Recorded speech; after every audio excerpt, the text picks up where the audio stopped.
जय हिंद मेरे प्यारे साथियों। इस वीडियो में बात करने वाले हैं आरपीएफ कांस्टेबल एंड एसआई की न्यू वैकेंसी के बारे में। अगर आप भी इंतजार कर रहे हैं आरपीएफ की न्यू वैकेंसी का, तो आप सभी के लिए यहाँ पे अच्छी अपडेट मैं देने वाला हूँ और आप सभी को ये भी क्लियर करूंगा कि कब से आपके ऑनलाइन एप्लीकेशन फॉर्म फिल होंगे, कौन कौन इसके लिए फॉर्म फिल कर सकता है, एज क्राइटेरिया कब से काउंट होगा, एज रिलैक्सेशन मिलेगा नहीं मिलेगा, पूरी चीजें सिलेबस से लेके आपको फिजिकल के बारे में हर एक इन्फॉर्मेशन इस वीडियो में आप सभी को मिल जाएगी। तो वीडियो को लास्ट तक जरूर देखें ताकि आप सभी को पूरी इन्फॉर्मेशन मिल पाए। वीडियो पसंद आए तो वीडियो को लाइक शेयर करके चैनल को सब्सक्राइब कर लें और बेल आइकन पर प्रेस कर लें ताकि फ्यूचर में आने वाली हर एक अपडेट का नोटिफिकेशन आपको सबसे पहले मिलता रहे।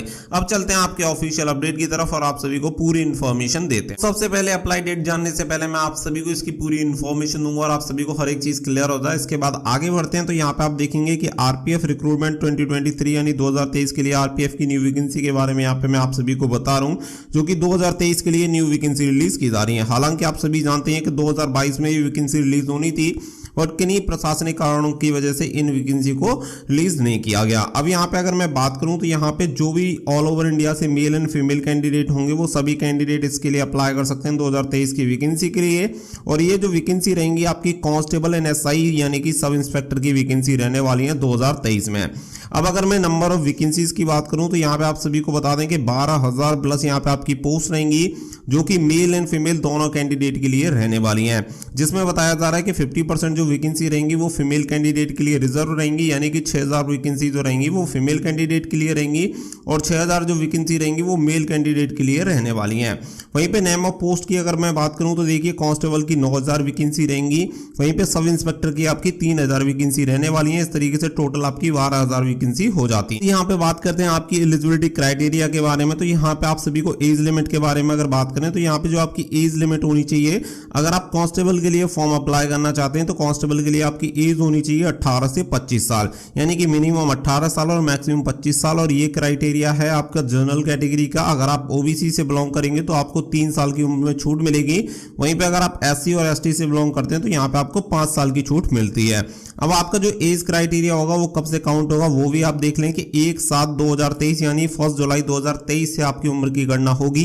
इसी दिन आपकी उम्र कम से कम 18 और मैक्सिमम 25 साल होनी चाहिए। वहीं पे अगर आप अप्लाई करना चाहते हैं सब इंस्पेक्टर यानी एसआई की वैकेंसी के लिए तो यहाँ पे आपका मिनिमम जो एज क्राइटेरिया होता है वो 20 साल हो जाता है और मैक्सिमम आपकी 25 साल ही रहती है, यानी कि 20 साल से लेकर 25 साल के कैंडिडेट इसके लिए अप्लाई कर सकते हैं, क्योंकि यहाँ पे क्वालिफिकेशन क्राइटेरिया में भी थोड़ा सा डिफरेंस होता है। इसी की वजह से इसका जो क्राइटेरिया होता है वो 20 से 25 साल यहाँ पे रखा गया है। तो यहाँ पे एज रिलैक्सेशन के बारे में मैंने ऑलरेडी आपको क्लियर कर दिया है। अब अगर मैं बात करूं आपके पीएसटीएन पीईटी के बारे में, ये पीएसटीएन पीईटी देख लेते हैं सबसे पहले कांस्टेबल का, कि कांस्टेबल के लिए फिजिकल एंड मेजरमेंट आपका क्या होता है। तो यहाँ पे जनरल और ओबीसी से अगर आप बिलोंग करते हैं तो आपकी हाइट होनी चाहिए 165 सेंटीमीटर और फीमेल की जो लंबाई होनी चाहिए 157 सेंटीमीटर होनी चाहिए। वहीं पे जो सीना मांगा जाता है 80 सेंटीमीटर से लेकर 85 सेंटीमीटर मांगा जाता है, यानी कि 5 सेंटीमीटर का फुलाव होना चाहिए।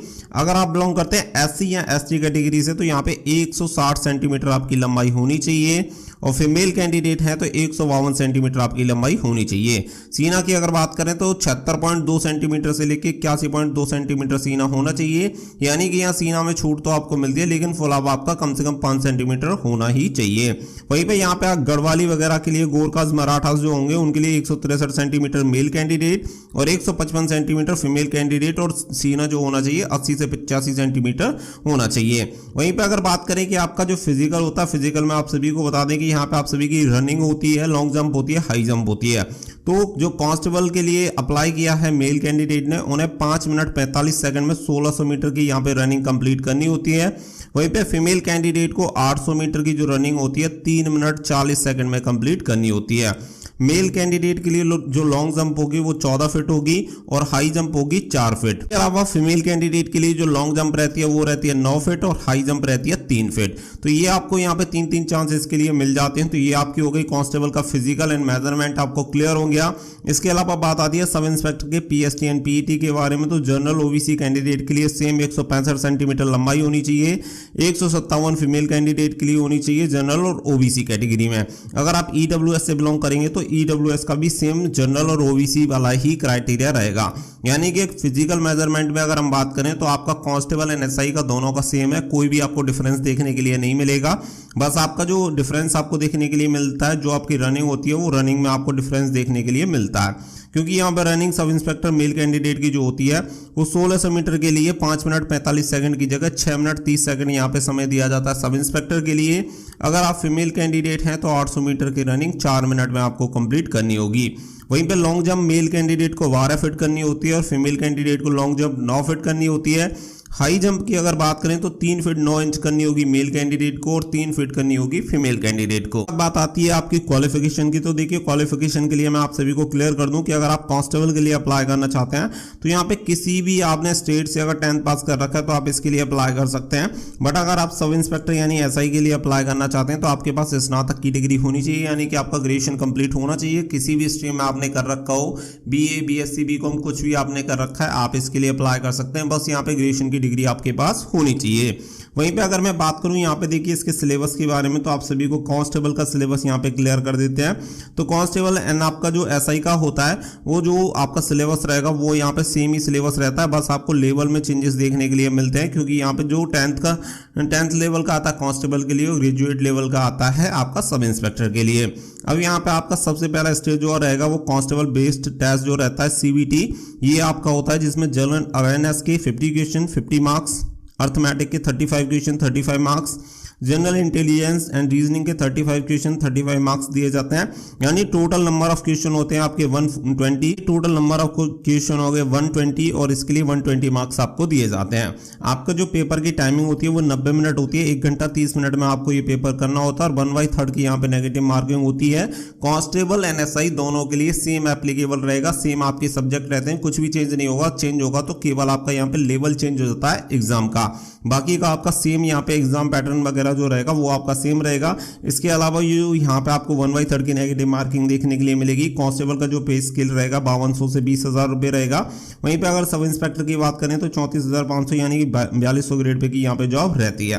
वहीं पे कांस्टेबल एंड SI का जो सिलेक्शन प्रोसेस है वो भी सेम है, इसमें कोई डिफरेंस नहीं है। सबसे पहले आपका CBT एग्जाम होता है, computer based examination, PET PMT यानी आपका फिजिकल होता है, फिर इसके बाद होता है डॉक्यूमेंट वेरिफिकेशन और सबसे लास्ट में होता है मेडिकल एग्जामिनेशन। यानी कि टोटल 4 स्टेज में आपका जो होता है भर्ती कंप्लीट यहाँ पे करवाई जाती है।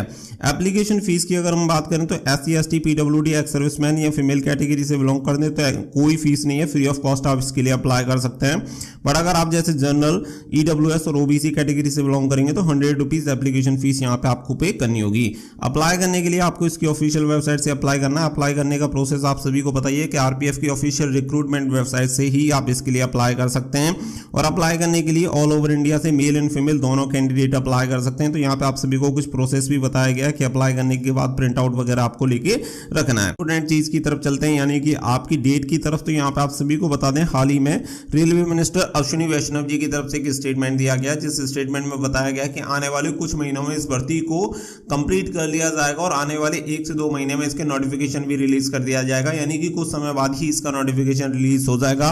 वहीं पे हम इसकी एक्सपेक्टेड डेट की अगर बात करेंगे, इसके ऑनलाइन एप्लीकेशन जो फॉर्म होंगे मार्च 2023 तक जाएंगे। उम्मीद है कि लास्ट डेट आपकी 1 महीने चलेगी, तो यहाँ पे अप्रैल 2023 में आपकी लास्ट डेट रहेगी। तो पूरी उम्मीद है कि मार्च तक लास्ट तक आपके फॉर्म आ जाएंगे और उम्मीद यही है कि हो सकता है कि इससे पहले भी आपके फॉर्म आ सकते हैं। बट मैक्सिमम हमने ये मान के चला कि मार्च 2023 से पहले आपके ऑनलाइन एप्लीकेशन फॉर्म जारी हो जाएंगे। डेट ऑफ ऑनलाइन जो एग्जामिनेशन होगा वो नोटिफाई कर दिया जाएगा। जैसे इसके ऑनलाइन एप्लीकेशन फॉर्म स्टार्ट होंगे उसी के साथ वो क्लियर हो जाएगा कि कब आपका एग्जामिनेशन होना है। लगभग 2 से 3 महीने का समय यहाँ पे आपको एग्जाम के लिए दिया जाएगा। तो पूरी इंफॉर्मेशन आप सभी को दे दी है। फिर भी इससे रिलेटेड अगर आपको कोई भी डाउट एंड क्वेरी है तो स्क्रीन पे दिख रही वेबसाइट को गूगल में सर्च कर लेना, वहां पे आप सभी को इसकी पूरी डिटेल्स दी गई हैं। तो आप चेक कर सकते हैं कि आप एलिजिबल हैं या नहीं, फिजिकल क्या होता है, सिलेबस क्या होता है, पूरी चीजें एकदम से आप सभी को क्लियर हो जाएंगी। मिलेंगे नेक्स्ट वीडियो में, फिलहाल के लिए बस इतना ही। So thank you for watching.